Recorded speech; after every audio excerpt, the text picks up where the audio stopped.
नमस्कार दोस्तों, आप देख रहे हो जन क्रांति न्यूज़। फिलहाल मैं पहुंचा हुआ हूं जींद के हाउसिंग बोर्ड में। यहां पर शिक्षाविद मास्टर सत्यपाल शिवाज जी है, इनसे बातचीत करेंगे। लगातार हरियाणा में जो घोटाले सामने आ रहे हैं भर्तियों को लेकर, इस बारे में बातचीत करेंगे। तो नमस्कार जी मास्टर जी। नमस्कार जी। ये हरियाणा की सरकार है, मुख्यमंत्री खट्टर लगातार कहता था कि बिना पर्चे बिना खर्चे के हम नौकरियां देते हैं और जो भ्रष्टाचार उस पर लगाम लगाई है। लेकिन अब पिछले दिनों लगातार ये देखने में आया कि कई खुलासे लगातार हो रहे हैं भर्तियों में। क्या कहना चाहोगे आप इस पे? ये जो खट्टर दावा करते थे कि हमने भ्रष्टाचार को बिल्कुल जड़ से उखाड़ दिया है और बिना किसी पर्ची और बिना किसी खर्ची के नौकरियां मिलती हैं अब, और उनका ये कहना था कि पिछले शासन में नौकरियां बिकती थी, भ्रष्टाचार बढ़ता था, पैसा लेके या भाई भतीजावाद से नौकरियां दी जाती थी। अब ये जो पिछले कुछ अरसे में सरकार का चेहरा सामने आया है लोगों के, उससे ये साफ हो गया और लोग मजाक उड़ाने लगे मुख्यमंत्री की बात का। अगर आप सोशल मीडिया में भी देखो तो हर दूसरी तीसरी पोस्ट में बिना खर्ची बिना पर्ची का मजाक उड़ाया जा रहा है। इसकी वजह क्या है?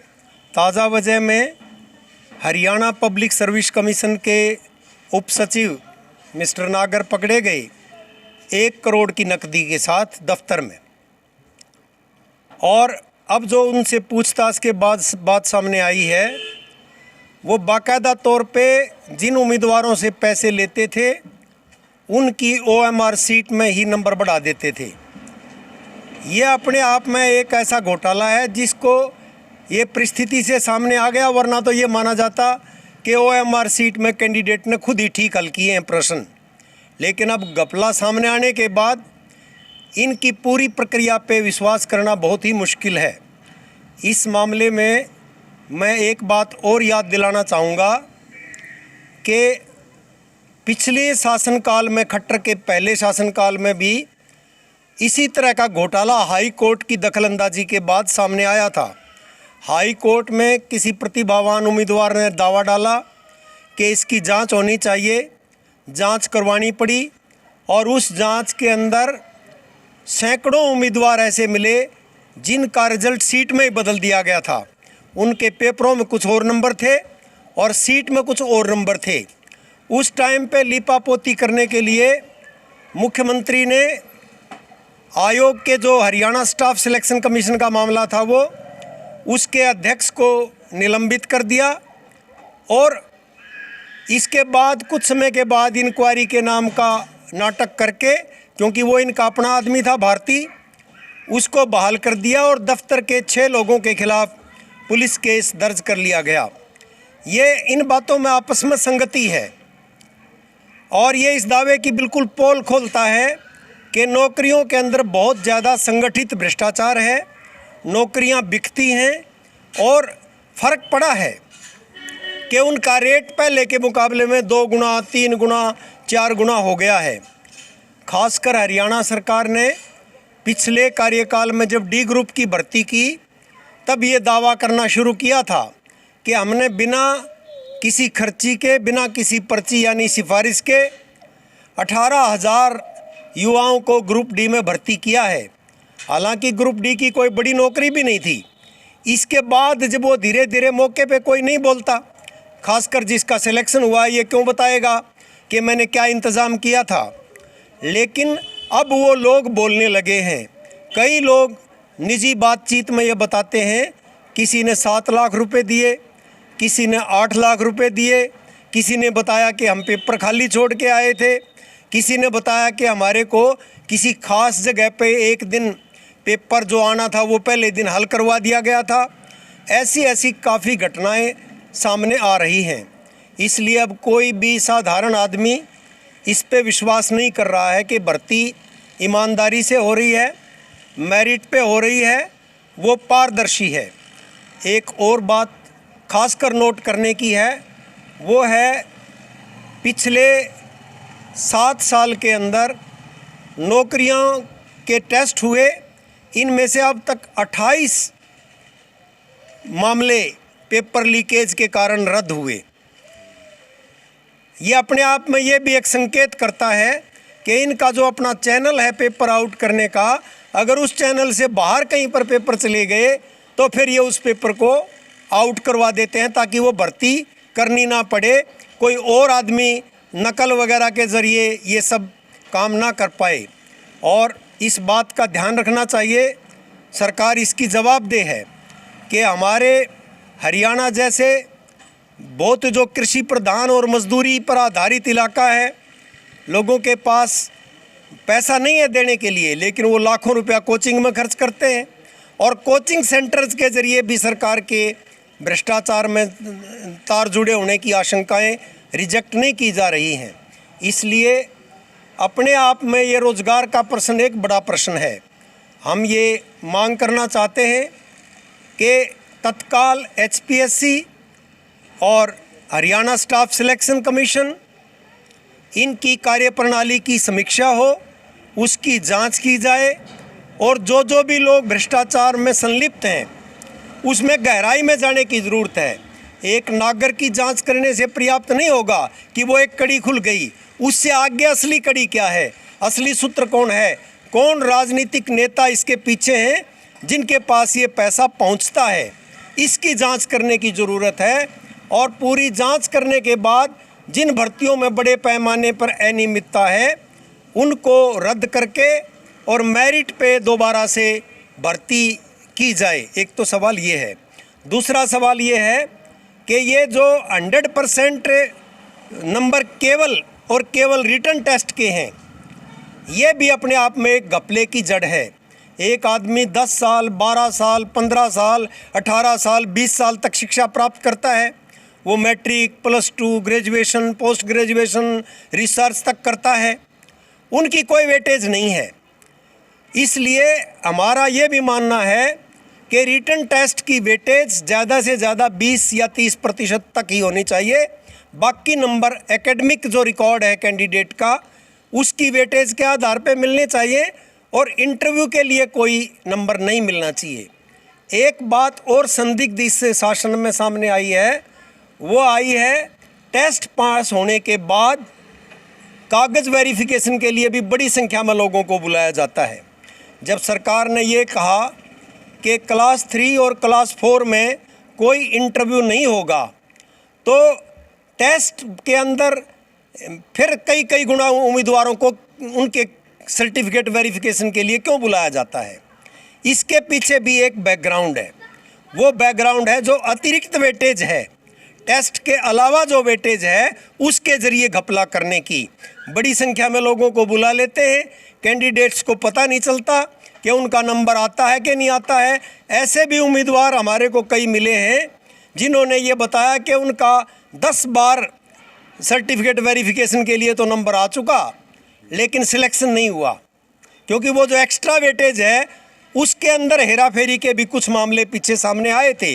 बोगस सर्टिफिकेट बनवा लेना, कम इनकम का, फादरलेस का, घर में कोई नौकरी पे नहीं है इसका, और ये पूरा एक मिली भगत का तंत्र है।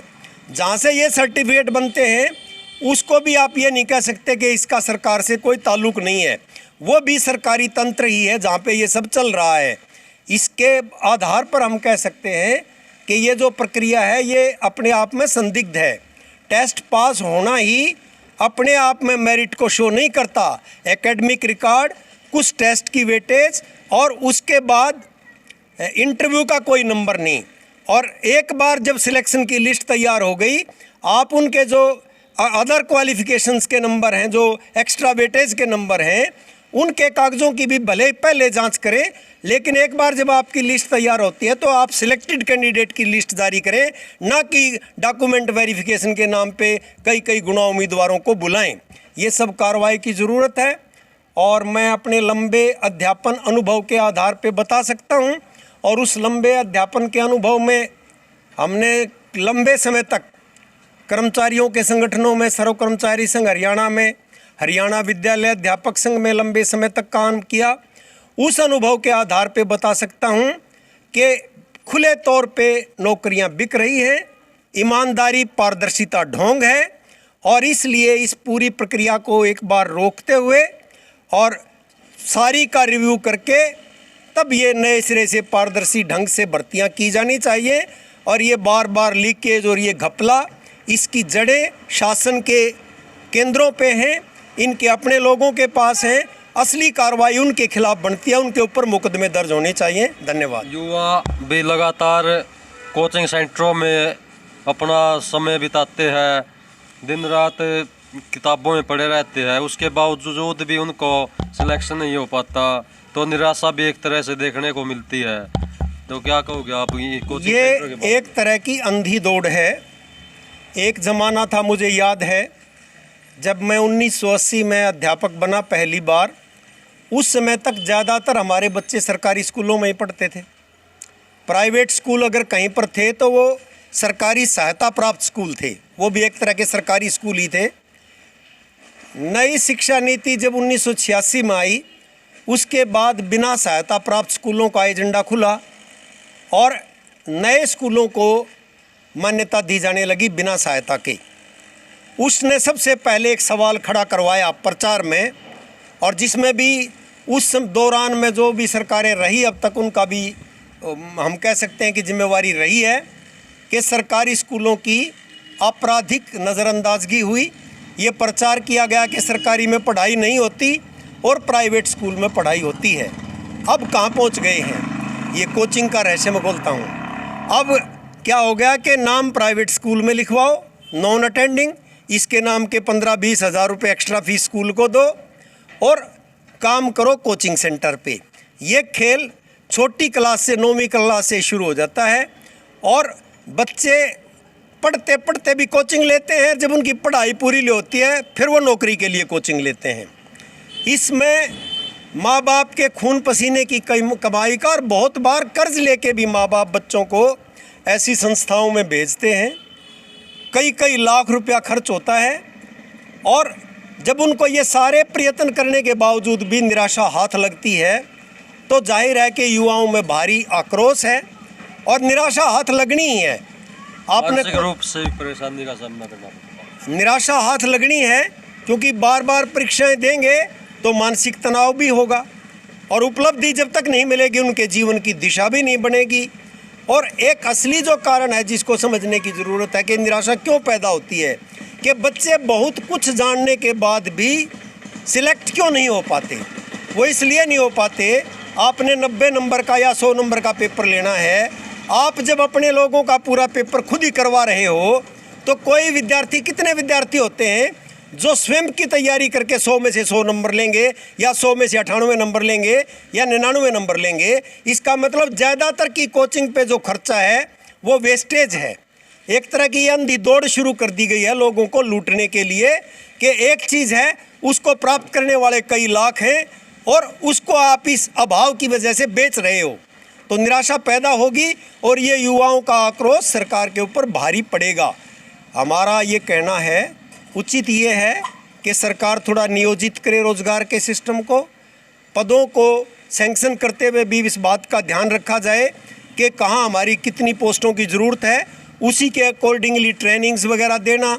सरकारी संस्थानों में ये कोचिंग चल सकती हैं, गरीबों के लिए निःशुल्क हो सकती हैं, बाकी सब के लिए थोड़ी बहुत सब्सिडाइज्ड हो सकती हैं और आबादी के अनुपात में नए पद बना के पक्की भर्ती युवाओं के सामने एक रास्ता खोलना चाहिए।